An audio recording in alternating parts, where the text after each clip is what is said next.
for me, it was amazing. I think to get all that positive energy and that great feedback, and just to see how much people love and appreciate the hard work that we do, makes it all worth it, because we spend a lot of time working on this show. Yeah, I think it's always a trip for me because we shoot this show. It's not a live show. We shoot it in like a small. It's not small. It's like a giant stage on a Warner Brothers lot where it's like very isolated, and you kind of drive in. And the crazy thing about this show is we have such a rabid social media following. So you can see on my phone, I can, if I tweet something or put something up on Instagram or Snapchat, I see immediately that a lot of people are responding. But it's just like a stat in a phone. It's just like a line. To walk into a room with however many people were in that panel, 700, I think. 700, and hear them respond to the first 4 minutes of our show. That is something that cool. I really rarely ever get. And I'm a huge theater nerd, so I feed off of walking out on stage and seeing the audience filled. So that to me, I was like, oh, that's our audience. I never get to feel that. I wish we could watch every episode with a group like that, because it'd be so much fun. So much fun. I'm sure that Drank a lot. I smoked all the cigarettes I possibly could. like any college kid. I had a lot of torrid affairs. Well, before she answers, what's interesting is though, literally one day she was playing, 18, and the very next, there was no break. The very next day, they were playing 5 years later. So, how did you do that? It was mostly a lot of conversations between us and our hair team and makeup and costume, really defining who Spencer was 5 years later, what her job was, how she would present herself. And that's what I love so much about.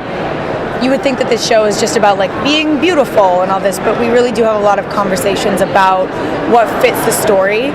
And so when you first see Spencer, we want her to look a certain way that's iconic, but at the same time I'm like, okay, but I'm also on a break from my job. So what is the kind of makeup that Spencer would wear for her job? So all of these conversations help me as an actor place who this character is now in a time.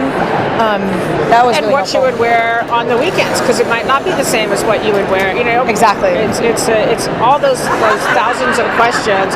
But it was so interesting that we did it the way we did it. We didn't want to wait one more half overnight. a season. Yeah. We really wanted it to be 6 weeks because it felt like the right time for the show. Yeah. But we really set ourselves up for a big challenge. But it was a lot. I think the challenge is what we feed off of. This many seasons later.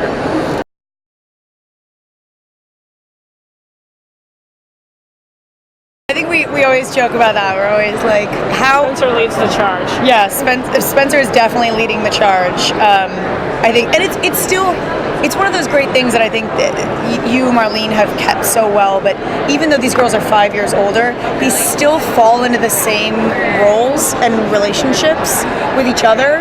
So I think when the mayhem starts to unfold, there's a really wonderful moment. I think I remember in that first episode when all the girls turn to Spencer and they're like, "What do we do?" And she's like, "I don't do this anymore. I don't do this anymore." And then all of a sudden she's like, "All right, well I know what we should do." But it's this great moment where you're like, "Oh, these girls are still the same girls. They still, it's the same way." They still have some questionable judgment, but you'll see, when you see the first episode, it's really the first couple. They're all like, "But I don't do this anymore. I'm not going to break into my mother's office, or I'm not going to do this, or I'm not going to do that." And then sure enough, they do it, because they're still who they are. Yeah.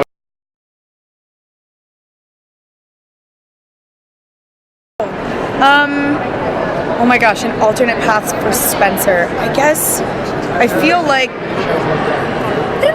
Spencer it was always inevitable that she was going to be in the world of politics.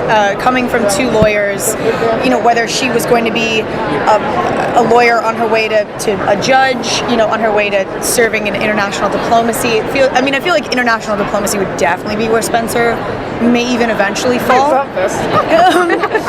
Actually, you know what? The other thing we talked about, because we might do it. Oh shit! Oh god! Okay, yeah. Okay, so I was waiting for you to say it. I'm like, don't say it. Don't say it. Okay, no, I just got so excited. I'm not going to talk about it.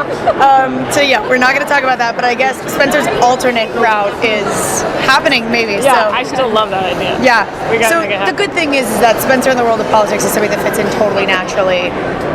We talked a lot about I think if she could seamlessly step out of Rosewood and almost into House of Cards, she would totally do it. You know what I mean? And then step back. That's a spinoff right there. That's a spinoff. Just she and suddenly that other shows thing up. that we're talking And that about. other thing that we're talking about. You worked that perfectly. Your own show. Excellent. I would write a million shows for Troian Bellisario. And I would be in every one of them. She amazes me, like, not even just on the show, but she's the only one who reads the scripts before the table read. And, like, just the nuances she brings to the table read are always so beautiful to watch. So I appreciate it very much. Thanks. Thank you, guys.